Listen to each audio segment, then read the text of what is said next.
अस्सलाम वालेकुम students, second year physics chapter 11 heat उसको पढ़ रहे थे। आज हमारा नेक्स्ट टॉपिक है थर्मोडायनेमिक्स। थर्मोडायनेमिक्स बेटा किसे कहते हैं? ये फिजिक्स की एक ब्रांच है। क्या है बेटा thermodynamics? It is a branch of physics. Physics की एक ब्रांच है जिसके अंदर हम डिस्कस करते हैं किस चीज़ को? थर्म की वजह से डायनामिक्स को। यानी कि थर्मोडायनेमिक्स कंपाउंड वर्ड है जिसके अंदर एक वर्ड आ रहा है थर्म। थर्म का मतलब क्या है बेटा? हीट या टेम्परेचर। और बेटा डायनामिक्स का मतलब क्या हो गया? डायनामिक्स का मतलब हो गया मोशन। तो बेटा थर्मोडायनेमिक्स क्या हुई? फिजिक्स की वो ब्रांच हुई जिसमें हीट की वजह से मोशन को डिस्कस करते हैं। तो बेटा हम इसको डिफाइन भी इसी तरीके से करते हैं, ये जस्ट आपके जनरल सेंस के लिए। थर्मोडायनेमिक्स क्या है? Branch of physics in which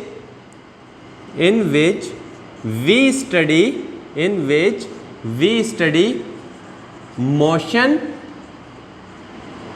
due to heat.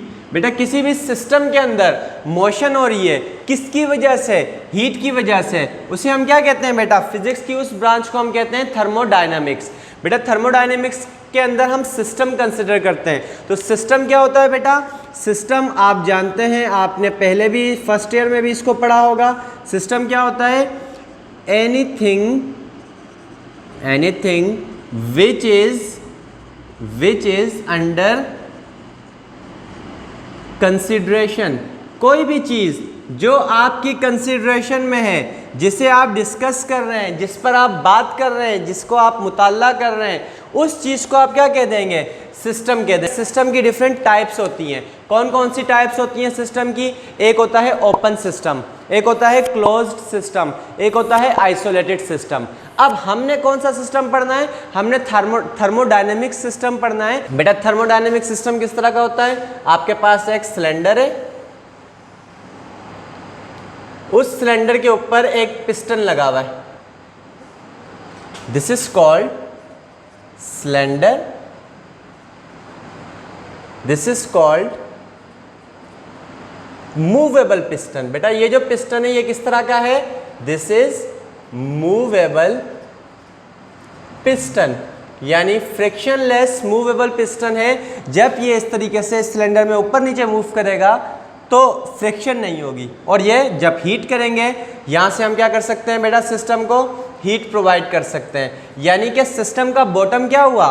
System का ये जो बॉटम है ये क्या है बेटा? कंडक्टर है। बेटा इसके अलावा सिस्टम की जो वॉल्स हैं इंसुलेटर हैं। जो सिस्टम का पिस्टन है वो इंसुलेटर है। इसका मतलब सिस्टम में हीट कैसे दाखिल हो सकती है? सिर्फ एक जगह है सिस्टम में हीट दाखिल होने के लिए, वो सिस्टम का क्या है? बॉटम है। जब मैं सिस्टम में हीट प्रोवाइड करूंगा तो बेटा हमारे पास वर्किंग सब्सटेंस क्या होता है? वर्किंग सब्सटेंस होता है हमारे पास gas. This is gas and it is our working substance. System का वर्किंग सब्सटेंस क्या है बेटा? गैस है। मैं जब हीट प्रोवाइड करूंगा, हम जानते हैं, हमने इस चीज़ को प्रूव भी किया है, जब हम हीट प्रोवाइड करेंगे तो टेम्परेचर बढ़ेगा। टेम्परेचर बढ़ेगा तो एवरेज काइनेटिक एनर्जी बढ़ेगी, यानी मॉलिक्यूल्स फास्ट मूव करेंगे। मॉलिक्यूल्स यहाँ भी टकराएंगे, यहाँ भी टकराएंगे, बॉटम से भी टकराएंगे। But these all walls are fixed. तो फिर क्या करेंगे? तमाम मॉलिक्यूल्स ऊपर भी टकरा रहे होंगे। जब वो मॉलिक्यूल्स ऊपर टकराएंगे तो दे एक्सर्ट प्रेशर। नतीजा क्या होगा? पिस्टन हल्का सा ऊपर जाना शुरू हो जाएगा। यानी कि मैं हीट कर रहा हूँ, नतीजे में क्या हो रहा है? सिस्टम ऊपर जा रहा है। इस चीज़ को हम क्या कह रहे हैं? कि हीट की वजह से सिस्टम में मोशन हो रही है, यानी इस चीज़ को हम कहते हैं थर्मोडायनेमिक्स। इस तरह का हमने सिस्टम लिया, उस सिस्टम में मैंने हीट प्रोवाइड की, उस हीट के नतीजे में क्या हुआ? सिस्टम जो है, सिस्टम का पिस्टन यानी कोई चीज़ मूव करने लग गई। हीट की वजह से मोशन हो रही है, इसका मतलब इसे हमें कहाँ पर डिस्कस करना है? फर्स्ट हमें डिस्कस करना है थर्मोडायनेमिक्स में। बेटा थर्मोडायनेमिक्स के कुछ लॉज होते हैं, 4 लॉज होते हैं थर्मोडायनेमिक्स के। 0th law of thermodynamics, first law of thermodynamics, second law of thermodynamics and third law of thermodynamics. Second year physics में हम कौन कौन से लॉज पढ़ते हैं बेटा? सेकेंड ईयर फिजिक्स में हम 2 लॉज पढ़ते हैं थर्मोडायनेमिक्स से, एक फर्स्ट लॉ ऑफ थर्मोडायनेमिक्स और दूसरा second law of thermodynamics. So let's discuss first law of thermodynamics. First law of thermodynamics क्या है बेटा? इसे हम एक और नाम देते हैं, it is equivalent to law of conservation of energy. Law of conservation of energy क्या था बेटा? Law of conservation of energy है कि energy can neither be created nor be destroyed, but it may change from one form to another form. First law of thermodynamics में हम क्या कहते हैं? कि हम जब भी कभी हीट को किसी दूसरी फॉर्म ऑफ एनर्जी में कन्वर्ट करेंगे या किसी भी दूसरी फॉर्म ऑफ एनर्जी को हीट में कन्वर्ट करेंगे। यानी यहाँ पे एक साइड हमने क्या कर ली है, फिक्स कर ली है कि एक एनर्जी की फॉर्म हीट होनी चाहिए। उस हीट को किसी भी फॉर्म में कन्वर्ट करो या उस किसी भी फॉर्म ऑफ एनर्जी को हीट में कन्वर्ट करो।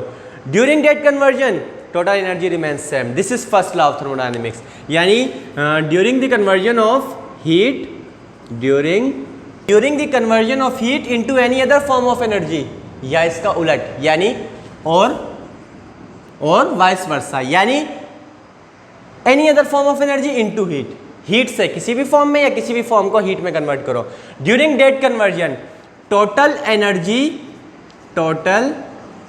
Energy remains same. इस कन्वर्जन के दौरान टोटल एनर्जी क्या रहेगी बेटे, सेम रहेगी। This is first law of thermodynamics. यानी during the conversion of heat into any other form of energy और vice versa total energy remains same.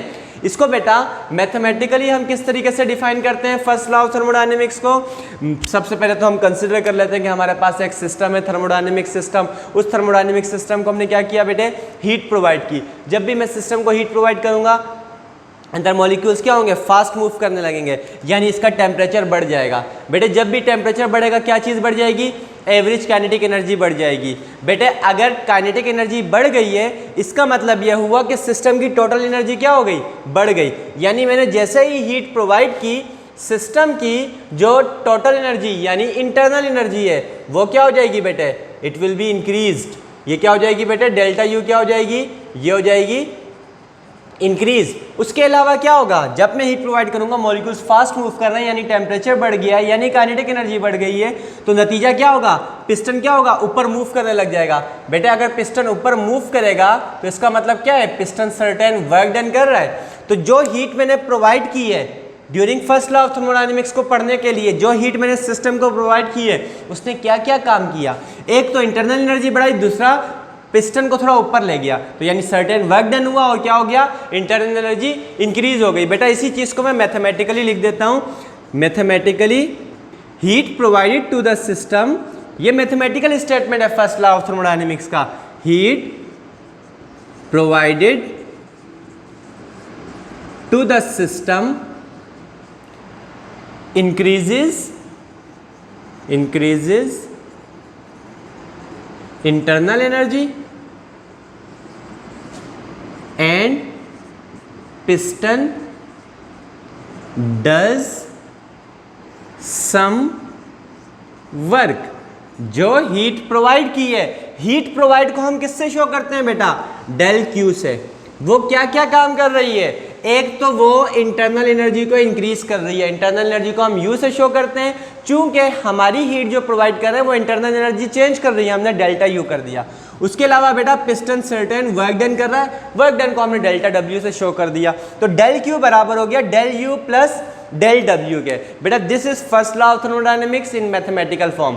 Clear हो गया बेटे फर्स्ट लॉ ऑफ थर्मोडायनेमिक्स क्या होता है, कि हम किस तरीके से उसको डिस्कस करते हैं। एक थर्मोडायनेमिक सिस्टम पर हीट प्रोवाइड की जाएगी, वो इंटरनल एनर्जी इंक्रीज करेगी और क्या करेगी बेटे, वर्क डन करेगी। अगर यहाँ से आपको इंटरनल एनर्जी चाहिए तो वर्क डन यहाँ पॉजिटिव है, यहाँ आने के बाद क्या हो जाएगा बेटा, नेगेटिव हो जाएगा। यहाँ तक के इसको रखते हैं, नेक्स्ट लेक्चर में मिलेंगे, फिर हम second law of first law of thermodynamics की एप्लीकेशंस को डिस्कस करेंगे। तब तक के लिए अपना ख्याल रखिए, अल्लाह हाफिज़।